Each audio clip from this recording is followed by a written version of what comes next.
Supremo, Teoriza Vasque, promete trabalhar durante o recesso para decidir sobre a homologação das 77 delações da Odebrecht recebidas hoje. E veja também nessa edição. Policial turco de 22 anos mata embaixador da Rússia diante das câmeras de TV durante exposição em Ankara. Caminhão invade feira de Natal em Berlim, na Alemanha, e deixa um rastro de mortos e feridos. Jornalista Rafael Renzo, sobrevivente do acidente aéreo da Colômbia, quer voltar a narrar futebol no mês que vem. Dia 25 de janeiro eu quero narrar Joinville e Chapecoense. Pesquisa mostra que 33% das empresas abertas no Brasil não chegam a 2 anos de funcionamento. Decisão do STJ, que derrubou a lei do desacato à autoridade, pode ser seguida por instâncias inferiores. Com fronteira fechada, brasileiros retornam a pé da Venezuela por área de floresta. O Colégio Eleitoral dos Estados Unidos ratifica a vitória de Donald Trump.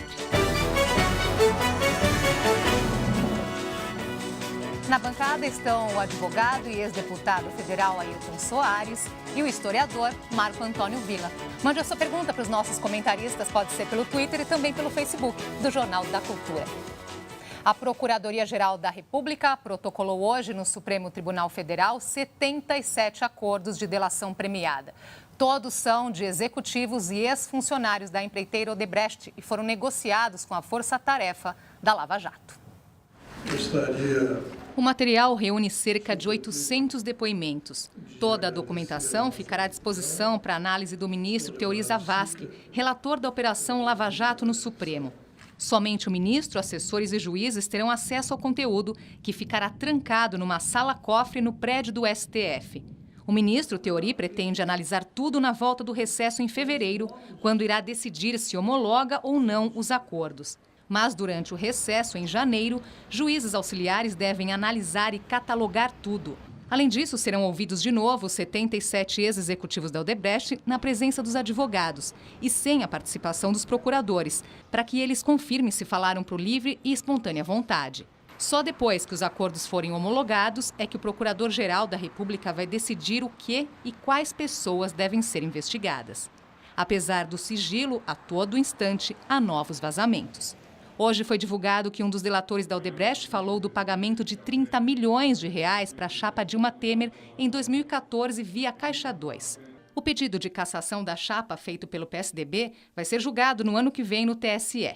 O ministro Teoriza Vasque lamentou o fato dos vazamentos das delações continuarem ocorrendo. Boa noite, Ailton. Boa noite, Villa. Boa noite. Bom, pelo que nós vimos aí, os juízes terão muito trabalho. Em janeiro, 77 delações. 77 delações que pressupõem, como a matéria diz, 800 depoimentos. Significa que um delator pode ter relatado vários casos que conhece. Então, não serão só 77 notícias de que há corrupto, serão 77, pode ser multiplicada por muitas outras, né?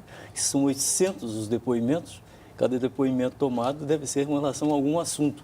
Assunto esse que pode ser objeto também de apuração de atividades de corrupção, etc, etc. Então, o mais preocupante é que é compulsório que isso leve tempo. Mas, enquanto isso, o país vive numa espécie de anestesia, não é verdade? Toda a sociedade parece que fica esperando o que vem acontecer. No meio político, pelo que eu tenho conhecimento, a preocupação é tão grande que as pessoas não ousam fazer planos e muito menos dizer o que pretendem fazer na próxima legislatura. Porque estão, obviamente, não todos, obviamente, para sorte nossa, mas aqueles que estão como se fosse uma espada na cabeça, estão procurando fazer o quê? Impedir que isso se consume, arrumar saídas para que eles não possam vir a ser condenados, ser denunciados. Enfim, essa instabilidade gera uma intranquilidade política que transmite para a população uma sensação de desgoverno, embora o presidente Michel Temer tenha conseguido aprovar algumas medidas de interesse das suas propostas no governo, Sim, na nós Câmara dos vamos falar Deputados daqui a e no Senado. pouquinho, inclusive, sobre esse assunto. Villa. São 77 delações, 800 depoimentos, o que dá a média de cada delator, 10 depoimentos por delator. Portanto, é um longo material tal. Agora, a questão que se coloca é que o Brasil tem muitas férias forenses. Haja férias. É o país das férias forenses, né? Normalmente, a justiça é lenta, lentíssima, é devagar, quase parando, e mais férias. Numa situação tão grave, a mais grave da história da República que nós estamos vivendo agora, eu acho que a justiça poderia dar um exemplo. Olha que coisa bonita, se fosse possível, né? Mais fácil secretário do Papai Noel, mas vamos imaginar que eles tomassem a seguinte atitude: não, nós vamos continuar trabalhando independente de férias forenses e vamos seguir em frente e tal. Por quê? Porque, afinal, aguardar fevereiro para fazer a homologação, depois do Carnaval, provavelmente, porque, afinal, o país supostamente para do Natal ao Carnaval, os trabalhadores continuam trabalhando e tal, mas dizem que o país para, o que eu discordo disso. Aguardar fevereiro, na situação mais grave da história do Brasil republicano, é uma enorme irresponsabilidade. E por quê?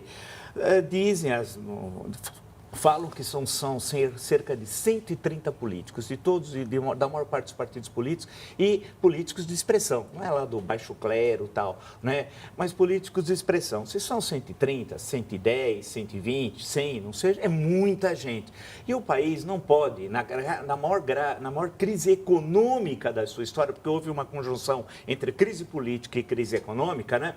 Não pode ficar paralisado. Então, é um equívoco, acho que é ruim. A justiça podia dar um exemplo de falar: não, nós vamos trabalhar, porque vai ocorrer? É inevitável, André, isso vai ter vazamento, está na cara. Pois é, essa questão do vazamento, né? O Dermival Silva está colocando aqui, né? O Supremo lamenta os vazamentos e nada acontece. Queria saber a opinião de vocês justamente sobre isso, os vazamentos, que aí veio essa questão, né? Então, poderia aí anular as delações ou não? Até que ponto isso pode ser prejudicial ou não? Até que ponto, a partir de que momento é direito do cidadão também saber o que se passa ali no poder público? Qual que é o momento para que isso aconteça?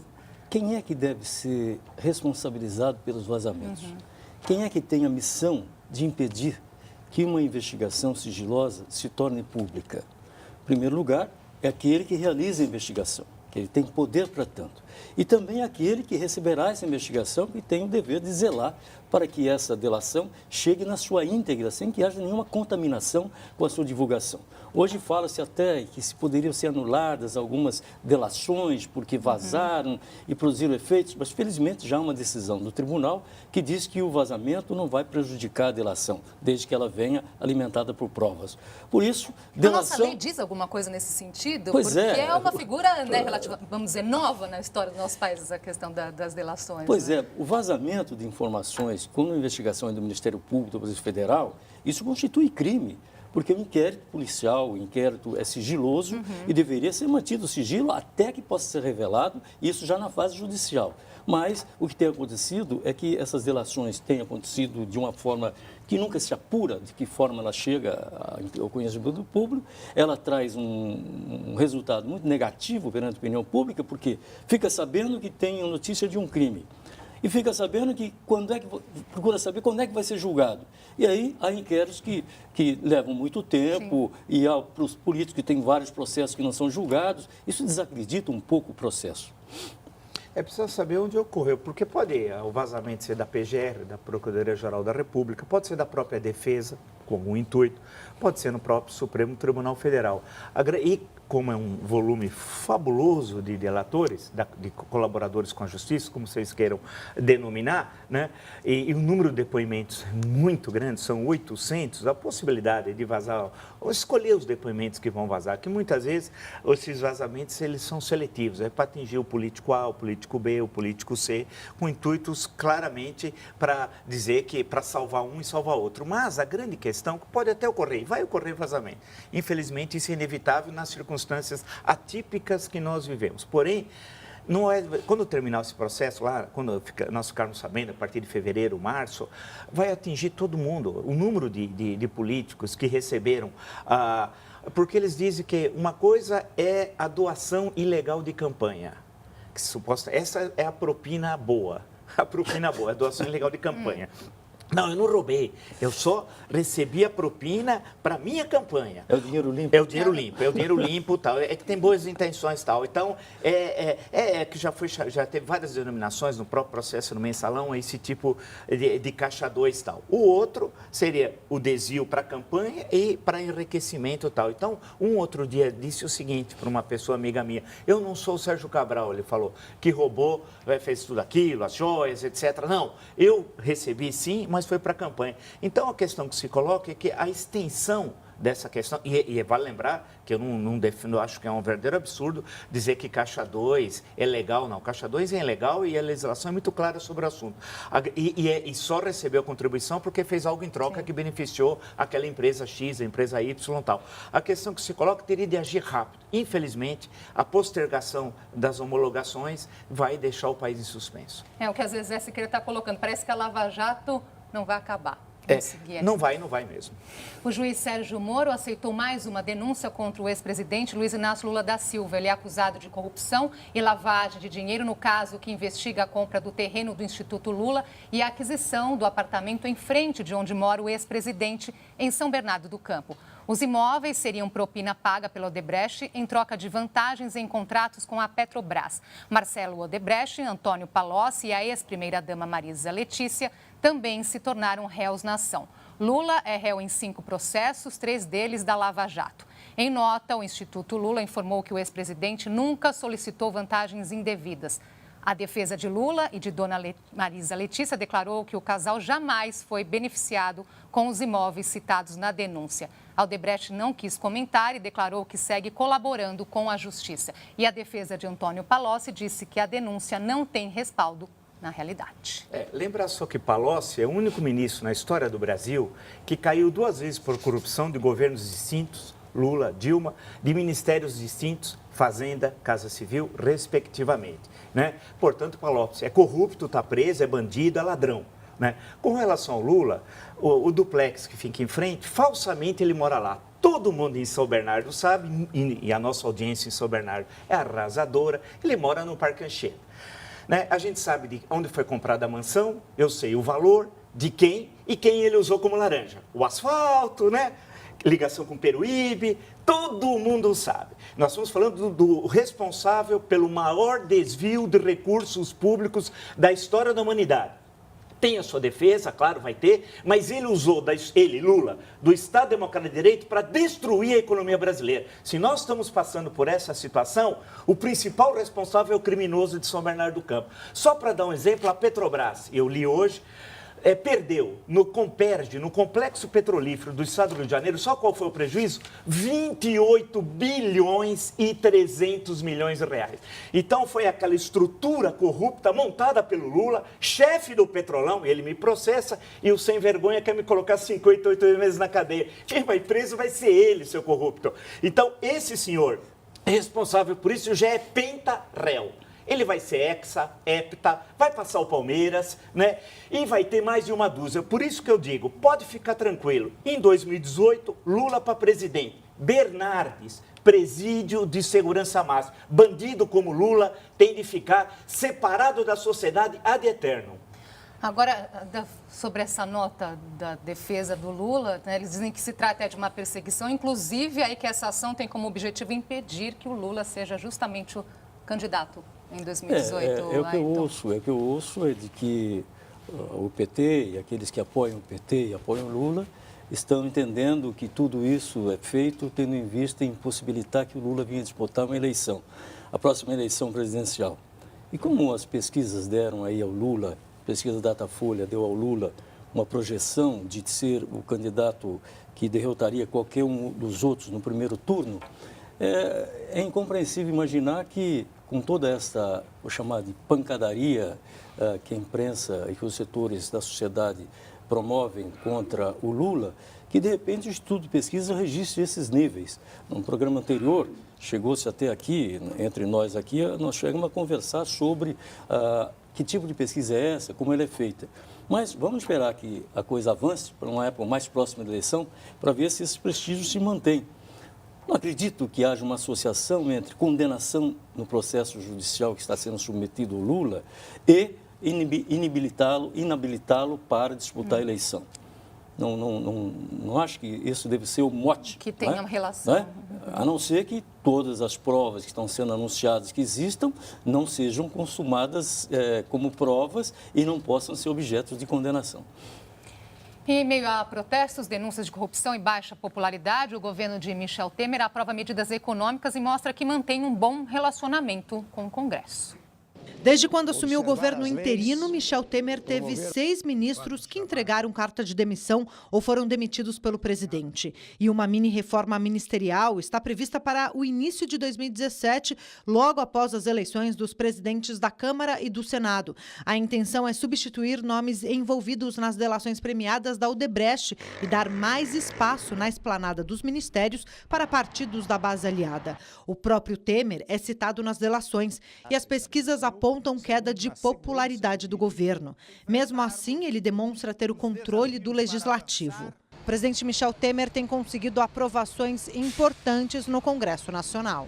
Uma das mais polêmicas é a PEC do teto, que limita os gastos públicos por 20 anos, aprovada e sancionada. A outra, a PEC da desvinculação das receitas da União até 2023. A medida permite que o governo utilize livremente parte das receitas. Fala-se no governo fraco quando o governo conseguiu o maior número de conquistas dos últimos tempos, inclusive comparativamente até o próprio governo Dilma no segundo mandato. Então, enquanto o Congresso Nacional estiver do lado dele, aprovando reformas, né, e medidas importantes para estabilizar a economia, acredito que ele terá sucesso, irá até o final do governo. Outro tema é a reforma da Previdência, também já elaborada pelo governo Temer. Mas não adianta ter poder e estar divorciado da sociedade, como disse Ronaldo Caiado. O senador do DEM afirmou que o presidente precisa mais do apoio das ruas do que do Congresso. Para esse professor de Direito da USP, a próxima reforma que deveria ser encarada pelo governo é a tributária.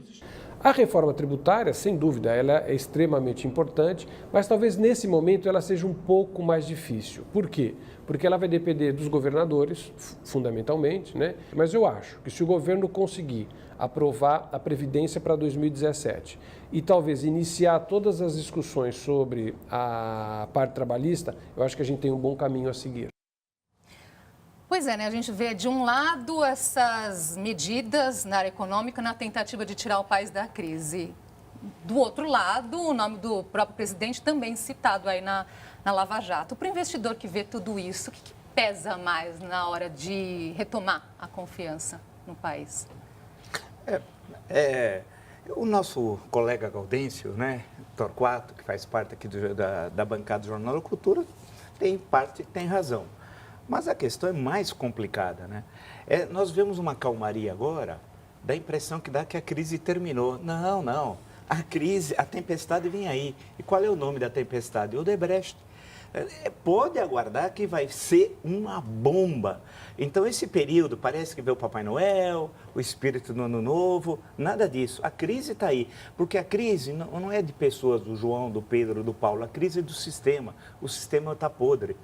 Essa república está carcomida e essa república não serve mais o Brasil. Essa é a questão central.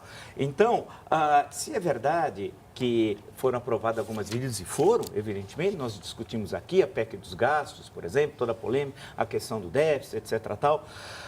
Teve alguns avanços, mas é muito pouco. O governo tem um ministério ruim, precisa urgentemente de uma reforma ministerial. E não é aguardar o carnaval, quando o carnaval chegar, vamos cantar uma música aqui, não. Tem que ser feito já. O ministério é muito fraco, ele serviu no processo e julgamento no Senado, né?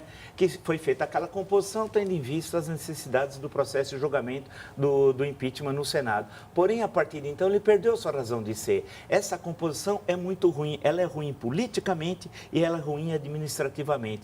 E os desafios que o país tem, que são muito graves, na crise mais grave que o país já viveu, precisa de ministros muito mais eficientes do que esse. E o presidente precisa ter uma ação mais incisiva.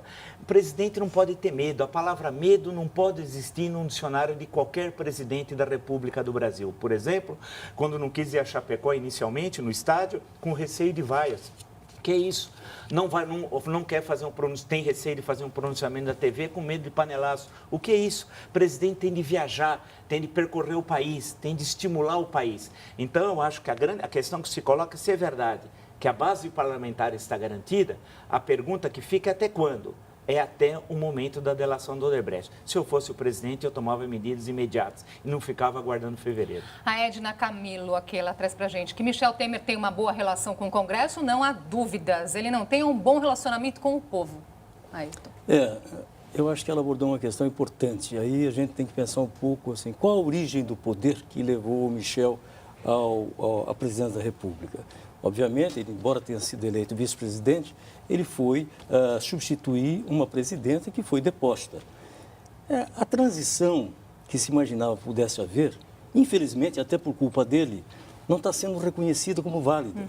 Porque, de repente, ele escolhe um ministério e 6 dos seus ministros escolhidos, seus amigos pessoais, são desfenestrados porque são apontados como corruptos.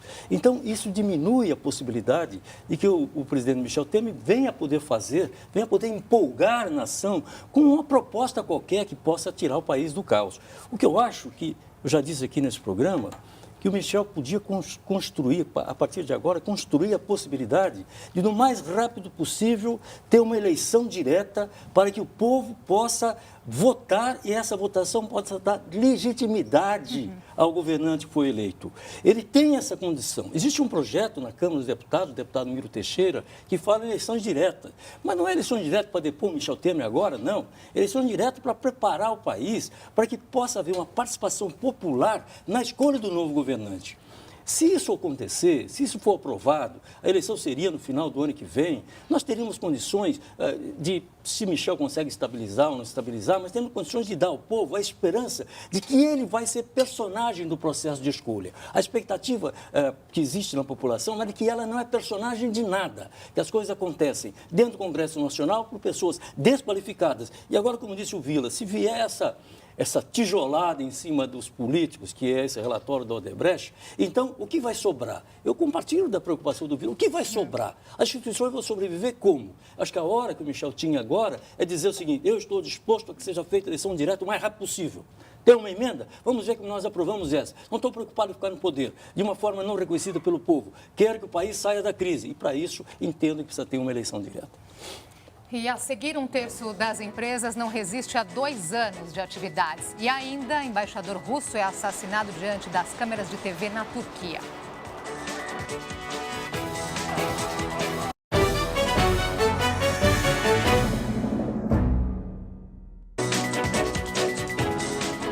Decisão do Supremo Tribunal de Justiça de que desacato não é crime divide opiniões e pode influenciar as sentenças de magistrados de instâncias inferiores. Situações como essa podem render de 6 meses a 2 anos de prisão. O crime de desacato à autoridade está previsto no Código Penal. Na semana passada, a 5ª turma do Superior Tribunal de Justiça decidiu por unanimidade que o ato de desacato não é crime. Os ministros entenderam que a lei não é compatível com a Convenção Interamericana de Direitos Humanos, da qual o Brasil é signatário. A decisão foi tomada com base no recurso de um condenado pelo Tribunal de Justiça do Estado de São Paulo a uma pena de 5 anos e 5 meses de reclusão. Envolvido em roubo, ele teve a pena agravada por ter desrespeitado 2 policiais militares. O ministro relator lembrou que, de acordo com a Convenção Internacional, o crime de desacato fere a liberdade de expressão. Vários países ao redor do Brasil já aboliram a figura do desacato em função do Pacto de San José. Ocorreu isso na Argentina, ocorreu isso no Chile. A decisão do Superior Tribunal de Justiça não retira do Código Penal o crime de desacato, que continua a valer.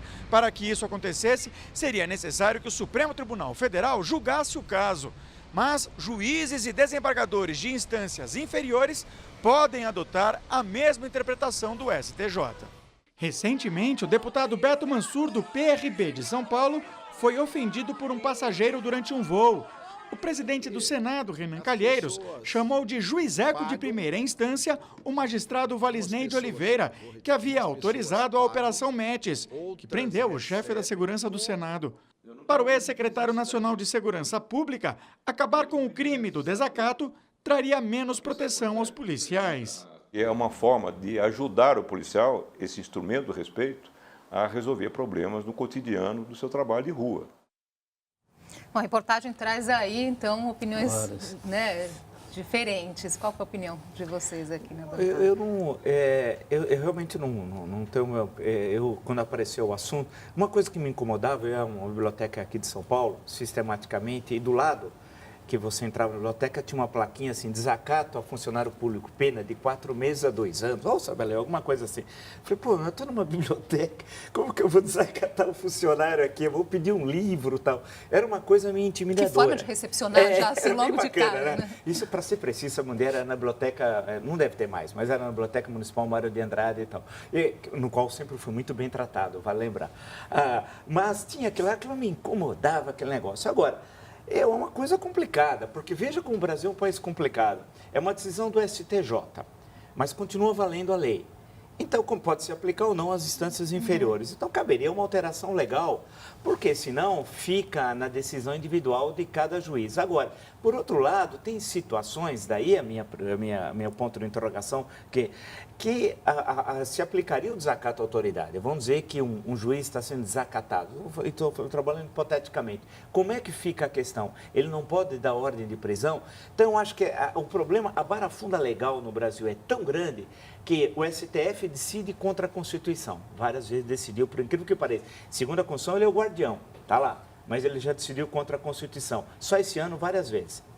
Por exemplo, Ricardo Lewandowski, no julgamento de Dilma Rousseff, ele perda do mandato com inabilitação por exercício de função pública por 8 anos, ele resolveu transformar aquilo em 2 penas, né? Fazer 2 votações. Ele não sabe ler, o jurista da Rota do Franco Opulenta e tal. Então, a STF mudou a Constituição. O STJ está alterando, na verdade, a legislação, mas quem cabe alterar isso? O Congresso Nacional.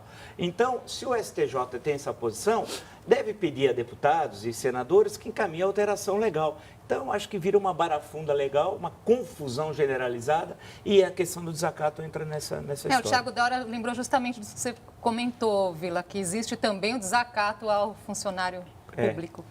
Ayrton. Mas olha, essa decisão do STJ, ela diz respeito a um caso. Ela não cria um efeito vinculante. Não é porque tem essa decisão que todos são obrigados... Mas não abre um precedente para que isso seja seguido? Abre o precedente, mas cada caso é um caso, enquanto não houver alteração na lei. Agora, não precisa o STJ procurar um deputado. Acho que se o parlamento tivesse realmente qualquer ligação com os interesses da sociedade, já teria havido um projeto de lei que pudesse mudar o código e suprimir ou não essa punição de desacato. Eu não vejo necessidade de ser mantida esse artigo do código que pune o desacato. Por quê? Porque se uma autoridade se sentir ofendida, ela tem recursos legais para poder obter uma compensação da justiça em função da ofensa que recebe. Tem os processos por difamação, calúnia, injúria. Se a ameaça chega a ser uma ameaça mais corpórea, tem a lesão corporal de natureza leve, a natureza grave. Há formas do Código Penal que pode possibilitar que qualquer autoridade possa estar guarnecida de instrumentos legais para poder exercer a sua função. Agora, como é que se faz a diferenciação, por exemplo, o que está sendo aí um desacato a uma autoridade pública ou é o caso de um desacato ao cidadão? Desacato ao cidadão podia ser uma figura que, já que ele não tem autoridade, ele podia ser respeitado como tal. E se ele fosse maltratado por qualquer autoridade pública, ele poderia ter também o direito de pleitear que está sendo desacatado por autoridade X ou Y, não é? Mas isso não ocorre. Então, a minha preocupação é pura e simplesmente o seguinte: se nós nos alinharmos essa convenção que existe, como está aí a matéria preconizando, nós vamos estar dando um passo, ao meu ver, para melhorar o nosso sistema. Mas aí, como diz o Vila, é preciso que haja uma alteração na legislação. Senão, nós vamos ter mais um casuísmo legislativo que vai estabelecer uma interpretação de lei que não é papel das casas do judiciário. É justamente isso. E é uma questão que a gente sempre a ação policial, na história história do Brasil tem essa coisa repressiva, né? Me lembrei aqui, quando eu estava falando do soldado amarelo lá do Vidas Secas, né? Você sempre tem um cara que determina o que você tem de fazer e você tem que dizer sim, senhor, e seguir em frente. E aí, se você responde, desacata. Então, o policial tem de agir nos termos da lei. E o cidadão também, né? Esse aqui é o... E a crise econômica está batendo na porta dos micro e pequenos negócios brasileiros. Um levantamento do Sebrae aponta que a recessão fecha 3 em cada 10 empresas lançadas há 2 anos. Endividado e trabalhando como motorista de Uber. Terminou assim o sonho do administrador de empresas, Ricardo Lee, de ter o próprio negócio. Há 12 anos, ele abriu uma empresa de locação de impressoras e venda de cartuchos reciclados. Mas nos últimos 2 anos, o negócio não resistiu à crise econômica e à concorrência dos produtos chineses. E gostaria que fosse o contrário, fosse de sucesso, de poder estar empregando muito mais pessoas, né? Ter bastante funcionários, mas hoje, no momento, é triste. Dos 1.800.000 empreendimentos lançados no país em 2014, 33% estarão fechados até este final de ano. É o que mostra o estudo Sobrevivência das Empresas no Brasil, realizado pelo Sebrae. A pesquisa anterior, em 2012, envolveu 1.600.000 empresas. Em 2 anos, 23% fecharam. O setor mais afetado foi o de serviços, responsável por 25% dos fechamentos. As microempresas, que faturam até R$ 360 mil por ano, foram as mais prejudicadas. Apenas 3% dos fechamentos ocorreram entre as grandes, com renda anual acima de 300 milhões. A pequena empresa sofre mais, porque ela não tem acesso a instrumentos para socorrê-la, como, por exemplo, o crédito. Segundo, ela tem um encargo burocrático, mesmo no simples, que é astronômico. Portanto, são coisas desfavoráveis para ela no seu dia a dia. Para quem vai empreender, o presidente do Sebrae recomenda. Você tem que ter um preparo, tem que saber não misturar, por exemplo, recursos da empresa com recursos próprios, pessoais. E muitos deles, por falta de crédito para a pessoa jurídica, tomam um empréstimo na pessoa física. Isso desorganiza qualquer sistema e leva a empresa à insolvência. Agora, a reportagem trouxe esse número. 1/3 das empresas no Brasil fecha em 2 anos. É o número recente do Sebrae. Mas essa questão aí de que as empresas têm vida curta no nosso país não é nenhuma novidade, né? Não é a questão agora porque o ano tem sido difícil, né? Eu ouvi agora o comentário do Guilherme Afif Domingos, presidente do Sebrae, e até fiquei um pouco... achei engraçado. Porque ele diz, olha, o empresário que confunde o dinheiro, pessoa física, com o dinheiro, pessoa jurídica. Ora, o empresário não tem dinheiro nem física nem jurídica nessa crise. Essa orientação, isso poderia ser dada se houvesse fartura, se houvesse distribuição de renda, se houvesse lucros. Mas, na verdade, a situação é outra. A situação é que é preciso que haja soluções para a sobrevivência dessas empresas. Eu volto a dizer, e digo sempre, vou dizer aqui, não sei por que existem reservas internacionais no valor de 377 bilhões de dólares. É um colchão de dinheiro que está lá fora, para quê? Se esse colchão de dinheiro não pode vir para o Brasil, parte dele para reequilibrar as finanças públicas, parte dele para estimular a produção dentro de critérios moralizados de administração pública, de contratos, essa coisa toda, que faz esse dinheiro lá fora, que nos dá um prejuízo de 70 bilhões de dólares por ano, porque nós aqui pagamos juros de 14 pontos, hoje 13,75, e lá fora nós temos uma renda de 6% no máximo do dinheiro que está lá fora. Então, é incompreensível que isso se mantenha. E não acredito que vá haver alguém que tenha peito para enfeitar esse poder econômico que está na mão dos bancos e dos grandes interesses financeiros. Uma vez o contador estava explicando simples para mim, mas era tão complicado que eu achei, puxa, mas esse simples é complicado. Tal. A coisa toda, me parece, acho que de um lado é essa burocracia, que é fabulosa, mas não tem jeito, entra governo, sai governo, continua tudo a mesma coisa, né?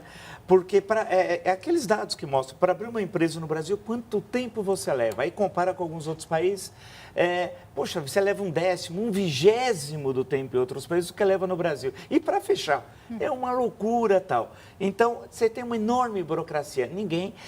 O número de impostos que recai sobre os pequenos empreendedores, especialmente, que é altíssimo tal. Do outro lado, o entrevistado na reportagem mostrou a concorrência desleal. Sim. Entrou os produtos chineses, e o Brasil votou a favor da entrada da China na Organização Mundial de Comércio, né? A grande questão é que a China faz claramente em relação a uma série de produtos dumping, é concorrência desleal. E cabe o Brasil criar as proteções necessárias. Não é incentivar o produtor ineficiente, ninguém está falando isso, mas claramente a China age como concorrência desleal. E a maior parte dos produtos chineses que chegam ao Brasil e circulam pelo mercado brasileiro não tem qualquer registro de nota fiscal. Todo mundo sabe, basta ver aqui em São Paulo os locais em que se concentra a comercialização dos produtos, não há nota fiscal, não há absolutamente nada. Então a grande questão é que o sistema entra governo, sai governo, continua complexo, concorrência desleal, enorme burocracia, e os empreendedores muitas vezes tinham o sonho de ter o seu próprio empreendimento, muitas vezes sai de uma empresa, pega a indenização, abre o negócio e acaba fracassando. A Vânia aqui contando pra gente, eu tento fechar minha empresa há 5 anos e não consigo. Terrível. E o homem que agrediu a segurança de um clube em Três Corações, Minas Gerais, teve a prisão preventiva decretada. O comerciante Luiz Felipe Néder Silva, de 34 anos, foi detido após ser flagrado dando socos e pontapés em uma mulher do serviço de segurança no clube durante uma festa de aniversário. A vigilante Edivânia Nayara Ferreira Rezende, de 23 anos, tentava evitar que o comerciante continuasse batendo na esposa, que é delegada da Polícia Civil. O agressor foi enquadrado na Lei Maria da Penha e vai responder por lesão corporal. Ele está detido na penitenciária de Três Corações.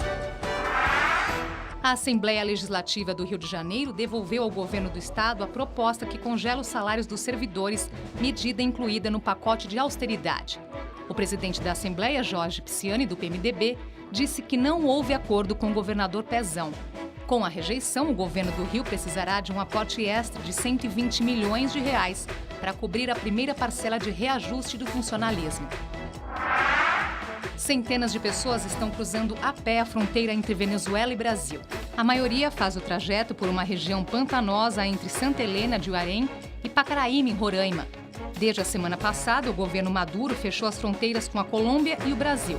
O presidente venezuelano alega que sofre um ataque econômico contra a moeda local, o bolívar, depois que decidiu tirar de circulação as cédulas de maior valor.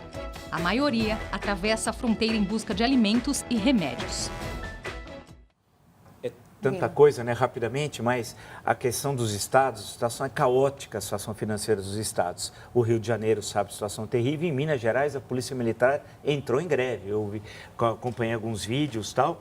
Inclusive, havia até um policial com um cartaz, Procura o Batman, que é uma espécie de codinome do pequeno Stalin das Alterosas, do Fernando Pimentel, que proibiu, inclusive, o Jornal da Cultura em Minas. O grande Fernando Pimentel é corrupto, ladrão e stalinista também, né? Queria proibir, achando que com isso as informações não fossem circular. Ele esqueceu o Fernando Pimentel, né? Corrupto, ladrão, é aquele que inventou a kitnet cofre. Ele é o Le Corbusier do PT. Ele e o Bené, não é Bené, é Bené. Eles tinham uma kitnet só por dinheiro roubado, né? Fernando Pimentel, ladrão. Qualquer país sério, ó, você que estaria preso. Então, esse sem vergonha não está querendo pagar os salários para os policiais militares e tal. Então, a situação dos estados ela é caótica. Eu queria uma última observação sobre a primeira cena. É intolerável. Não é possível, né? Um sujeito chegar e o que ele fez, esse homem, a segurança querendo separar, ele batendo na delegada, a mulher é delegada, e ele faz esse ato de uma violência. Esse sujeito, ele já estava discutindo com a esposa, já estava discutindo Depois com a esposa. Outra moça esse tem de pegar 30 anos de cadeia. Você pega 30 anos, você não vai ter mais nenhum homem batendo em mulher. A violência contra as mulheres, apesar da Lei Maria da Penha, que deu um sopro contra contra esse tipo de repressão que parte dos homens, né? Essa lei tinha que ser as suas penas agravadas para que pudesse ter um efeito mais intimidativo e pudesse ser mais destacada. Em todo lugar devia ter uma notícia do que acontece quando há uma violência praticada contra uma mulher. Nem que a mulher faça jus a qualquer tipo de sanção. Se alguém se sente ofendido por uma mulher, recorra à justiça. Vá buscar os seus direitos, vá a uma delegacia, faça uma queixa. Se o homem tem algum problema com a própria mulher, separe-se dela, não é verdade? que não pode continuar existindo é essa violência doméstica que existe contra a mulher, essa violência em todos os campos. Lembrando que nesse caso a moça é delegada. Nesse caso, ainda por cima, esse sujeito deve ser muito, eu não sei como dizer que tipo de jeito, mas se ele bate numa mulher ou trata mal uma mulher que é delegada de polícia, como é que essa mulher vai exercer o seu mandato? Provavelmente se ela fica numa delegacia da mulher, por que credenciais que ela vai poder trabalhar? A verdade é que essa situação no Brasil se amplia cada vez mais e é necessário que a lei seja radicalmente radicalizada, para dizer a verdade, e as penas possam ser penas muito mais graves do que essas que estão combinadas. E a mulher tem que fazer sim a denúncia, A denúncia, sem dúvida nenhuma, procurar os seus direitos, procurar denunciar, e quando tiver uma violência familiar, que procure ver se a sua relação não pode ser resolvida através de uma separação, com garantias, e não pode continuar a mulher apanhando dentro de casa sem reagir. Sem dúvida. O embaixador russo na Turquia foi morto a tiros numa galeria de arte em Ankara. O crime aconteceu na frente das câmeras de televisão.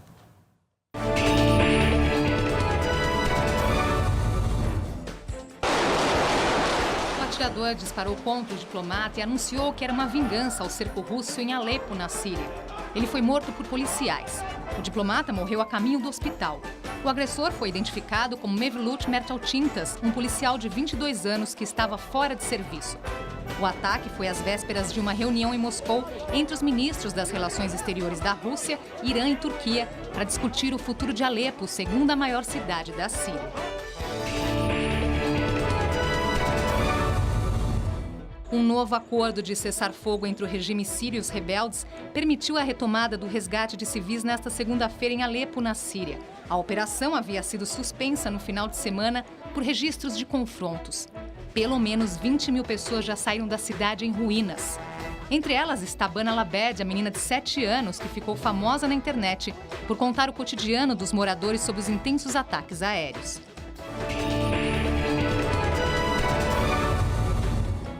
Pelo menos 9 pessoas morreram e cerca de 50 ficaram feridas depois que um caminhão invadiu um mercado de Natal lotado, em Berlim, na Alemanha. A polícia cercou o local e procura pelo motorista que fugiu. Os primeiros atendimentos aos feridos foram dados na rua. O governo ainda não sabe se foi um atentado terrorista. Olha, essa questão do embaixador sírio, embaixador russo que foi morto lá na Turquia, isso realmente é um crime bárbaro. Mas vamos imaginar uma coisa. Olha para Alepo e veja quantas mulheres, crianças, velhos estão sendo mortos diariamente. E veja quais são as forças que estão envolvidas naquela repressão macabra, brutal. De um lado a Rússia, do outro lado as potências ocidentais, no meio a Arábia Saudita, o Irã. Essa confusão toda gera um resultado que a nação, nós brasileiros não temos noção do que significa essa mortandade, esse morticínio, como quiser dizer, que abate o povo sírio. Então, quando um maluco qualquer vai lá e atenta contra uma autoridade que representa esse país, eu não digo que ele tenha razão, mas isso é fruto da violência que esse país pratica naquele... Por que a Rússia quer segurar o governo sírio? Porque não vão poder construir ali um novo gasoduto que possa escoar a produção de gás que deixa de ser a produção exclusiva da União Soviética, da Rússia para a Europa. Então, ali tem por trás esse interesse econômico. Eu lamento muito, o dinheiro que vem na frente. Eu lamento muito pelo crime, uma morte a mais, mas olho para Alepo e vejo quantos estão sendo mortos. É uma situação muito complicada, quer dizer, nenhum ato justifica outro, evidentemente, né? Mas é terrível, né? Tudo que está acontecendo ali no Oriente Médio, os episódios agora na Alemanha, alguns já imagino, falta esclarecer, né? Que seja um ato terrorista e vale lembrar, no caso da Alemanha, um governo que está recebendo e já recebeu mais de 1 milhão de refugiados, né? E era um bazar natalino, tal, né? Que é a festa principal do cristianismo, tal, com essa terrível tragédia. O episódio na capital da Turquia, tal. Agora, a grande questão que tem de ser resolvida é a questão do Oriente Médio, e não parece que a curto prazo isso vai ser encontrada a solução. Nós estamos falando há anos disso. Isso só vai se resolver com uma redefinição do mapa político do Oriente Médio. Essa que é a grande questão. Aquela construção feita em 19, quando no final da Primeira Guerra, né, vai ter de ser refeito. Por exemplo, enquanto os curdos não tiverem um Estado, não tem jeito. Os curdos é a maior nacionalidade sem Estado hoje no mundo. né, tem de ser resolvida. As fronteiras têm de ser redefinidas. Grande parte daquelas fronteiras criadas ali especialmente após o final da Primeira Guerra Mundial, são fronteiras artificiais. E a intensificação desses conflitos religiosos estimulados, especialmente no caso do islamismo, por correntes radicais, tal, que estimulam governos como o governo da Arábia Saudita, entre outros.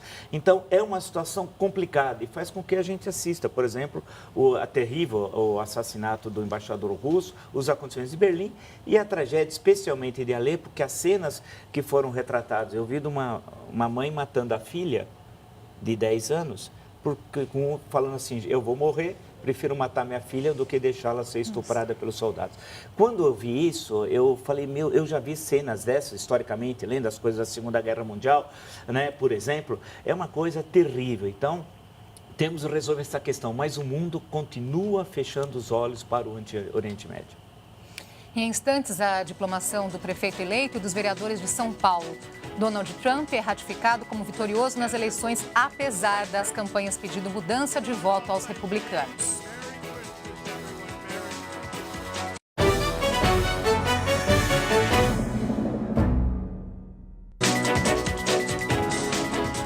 Foram diplomados hoje em São Paulo o prefeito, o vice e os vereadores eleitos em outubro. A audiência pública de diplomação encerra oficialmente o período eleitoral e atesta a vitória nas urnas, tornando os eleitos aptos para a posse. A partir dela, começam os prazos para recursos e impugnações de mandato. Foram diplomados o prefeito eleito de São Paulo, João Dória Júnior, do vice, Bruno Covas, ambos do PSDB, e 55 vereadores. A posse ocorre no dia 1º de janeiro de 2017, na Câmara Municipal. E o Colégio Eleitoral se reuniu hoje para ratificar o nome de Donald Trump como vencedor das eleições presidenciais. O processo é uma formalidade no sistema eleitoral, mas pela primeira vez virou centro das atenções. Vários artistas, celebridades e políticos fizeram campanha para os delegados mudarem o voto. Na internet, vários atores apelaram para evitar a posse do republicano. O cineasta Michael Moore também implorou aos delegados para mudarem os votos e prometeu arcar com as despesas daqueles que forem multados. Em vários estados, a população foi às ruas para pedir a rejeição ao magnata. A multidão lembrou que a democrata Hillary Clinton teve 3 milhões de votos a mais que o republicano e que Trump estaria envolvido com o escândalo dos cyberataques russos nas eleições americanas. Foi a primeira vez que isso aconteceu na história dos Estados Unidos. As leis de 24 dos 50 estados americanos não obrigam os delegados a votarem no candidato que ganhou, mas na história americana, menos de 1% deles mudaram seus votos. A ratificação exige no mínimo 270 votos dos 538 delegados que formam o colégio eleitoral.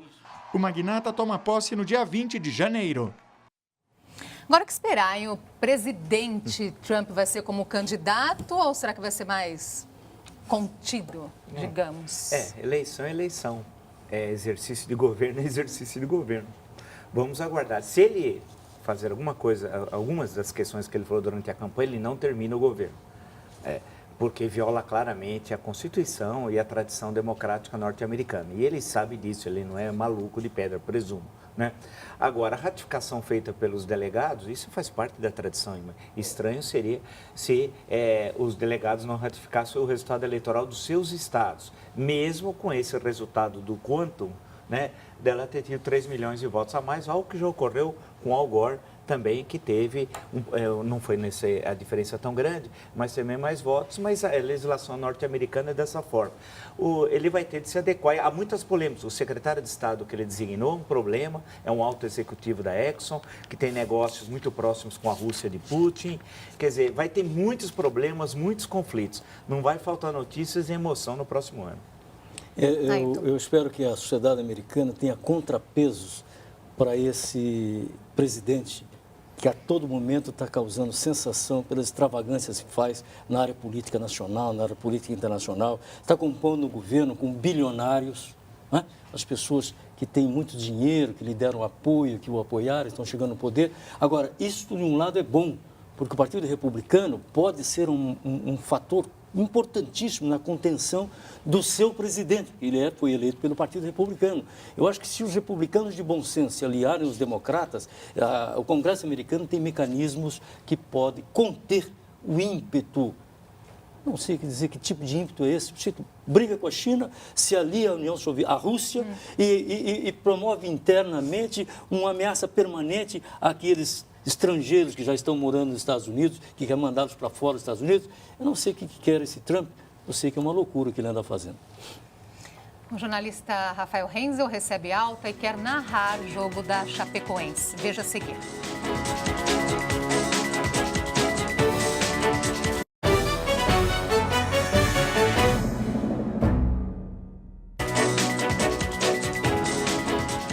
O Ministério Público de São Paulo pediu a condenação do prefeito Fernando Haddad de mais 11 pessoas por supostos desvios de recursos no Teatro Municipal de São Paulo. Além da acusação de improbidade administrativa contra o prefeito, a ação da promotoria pede a devolução de 128 milhões de reais por danos causados a partir de pagamentos feitos ao Instituto Brasileiro de Gestão Cultural. O MP também pede a condenação do maestro John Neschlen, ex-diretor artístico do Municipal. A defesa do maestro afirma que a acusação do Ministério Público é infundada e será atacada no prazo legal. A Prefeitura de São Paulo rejeita as acusações contra Fernando Haddad e acusa o promotor público Marcelo Milani de desvio de conduta. O jornalista Rafael Renzel, vítima do acidente aéreo que matou 71 pessoas na Colômbia, teve alta hoje à tarde. Ainda no hospital em Chapecó, o jornalista declarou que volta a trabalhar em janeiro e revelou o desejo de narrar a volta do chapecoense aos gramados. Dia 25 de janeiro eu quero narrar Joinville e Chapecoense. Antes de receber alta, Rafael Renzel passou por uma bateria de exames e os resultados foram positivos. O zagueiro Neto, também internado em Chapecó, conseguiu caminhar no quarto do hospital. Segundo os médicos, ele poderá ter alta nos próximos dias e voltará a treinar em 3 ou 4 meses. O goleiro Jackson Follman, que também segue internado, passará por uma nova cirurgia na próxima semana, na perna e no tornozelo esquerdo. Ainda não há previsão de alta. O lateral esquerdo, Alan Ruschel, o primeiro sobrevivente brasileiro a deixar o hospital, pretende voltar aos gramados em 6 meses. Terminamos com uma notícia boa aqui, né? Os sobreviventes se recuperando bem e fazendo planos. Esperar, desejar pleno restabelecimento aí de sobreviventes e imaginar que um dia a Conmebol e a CBF sejam mais responsáveis nos voos que colocam os jogadores, a crônica esportiva e todos aqueles que acabaram morrendo lá por irresponsabilidade dos dirigentes esportivos. Ele dá um exemplo que deve ser seguido por todos. Na adversidade, a reação, a luta, o enfrentamento e a vida continua. Obrigada pela presença hoje aqui com a gente. Até a próxima. Até a próxima. E o nosso Boa Noite especial vai para os moradores de São Conrado, no Rio de Janeiro, que voltam a ter um vizinho ilustre em plena atividade. O Hotel Nacional, o único hotel no mundo projetado pelo arquiteto Oscar Niemeyer, foi reinaugurado depois de 2 anos em reforma. A conclusão da obra estava prevista para a Olimpíada, mas como tudo no Brasil, sempre tem aquele atraso. De qualquer forma, é mais uma atração para o turismo brasileiro.